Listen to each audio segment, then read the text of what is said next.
So the talking point being trotted out right now about Elon is that if you support getting rid of waste, fraud, and abuse, then you would support him and Doge's mission. And it makes sense on its face. In fact, that's a mission that I agree with. But here's why what Elon is doing undermines his own stated goals. Think about where he started. Agencies like USAID and the Consumer Financial Protection Bureau. Let's start with USAID. Probably helpful to begin with this point. The USAID Inspector General was investigating how Musk's SpaceX Starlink satellite terminals that were purchased with agency funds were used in Ukraine's war over Russia.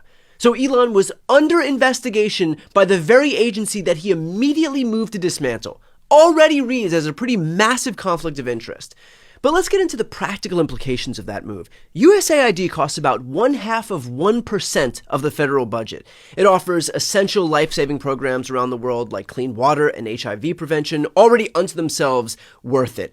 But it's not just that. Just as importantly, from a geopolitical perspective, it is a tool for American soft power. When you hand out medicine or food with an American flag slapped on the label, you buy goodwill around the world. That is goodwill you can cash in on during conflicts, for favorable trade terms, for military or intelligence purposes, to build up alliances. So it's a win-win. It's doubly as beneficial. But by dismantling that agency, not only do we leave actual human beings hanging across the world, which will absolutely have real-life impacts on people who require medical care, who require water, who require food, but we also lose an inexpensive but effective tool for soft power. And guess what country is going to fill that void? China. They've got what's called a Belt and Road Initiative. That involves more than 150 countries and organizations. And when the U.S. moves out, by virtue of dismantling USAID, China moves in. That means that when it comes to trade, when it comes to alliances, when it comes to cooperation, when it comes to minerals, deference is paid not to the U.S., but to China. Does that seem like it's in our national interest? Not really, no.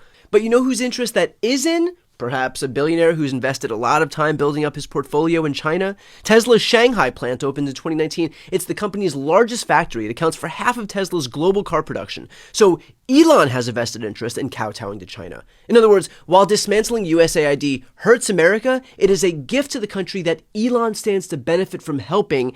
And, by the way, it ends an investigation into his own possible corruption. Bad for America, good for Elon. Another example, the Consumer Financial Protection Bureau. Elon tweeted, CFPB RIP. Now, I want to be clear about what it is the CFPB does. It literally exists to protect consumers from predatory banks and financial institutions. Its budget is about $800 million, but it's returned over $21 billion, with a B, to 205 million consumers so far. It sent 6.8 million consumer complaints to companies for response. 63 million unique visitors used their tool Ask CFPB. That's an online resource for answers to a variety of common financial questions. And the CFPB levied a historic $2 billion fine in one single enforcement action against Wells Fargo for mismanaging auto loans, mortgage loans, and deposit accounts. This agency, again, quite literally only exists to help consumers. The sole result of this move is that Americans will have no recourse when they get screwed over by a bank. $800 million in an annual budget for a $21 billion return. Are you kidding me?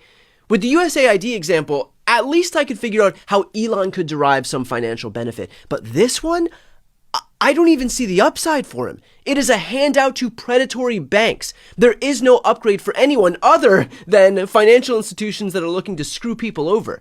And so look, again, getting back to the thesis of this thing, I am absolutely in favor of rooting out waste, fraud, and abuse. But when you start off by dismantling an agency that just so happens to be investigating you, an agency that costs barely anything, an agency that offers invaluable resources to the world, an agency that affords us major soft power benefits, and another agency whose entire purpose is to help victims of financial crimes, then the message that you're sending is that you're not actually serious about your own stated mission. That, like so much else that the Republicans do, is nice branding, but once you dig in an inch beneath the surface, there is nothing there. I mean, hell, the Pentagon has failed 7 audits in a row. 7 audits! You've got an agency that is the poster child for financial mismanagement, but you start off with the CFPB? That is why Elon's commission looks, sounds, and smells like a sham. Because thus far, the biggest beneficiary isn't working class Americans, it's not Trump's voters, it's not Americans more broadly, but rather Elon Musk himself. You don't get credit for rooting out abuse if your execution raises more questions than it answers.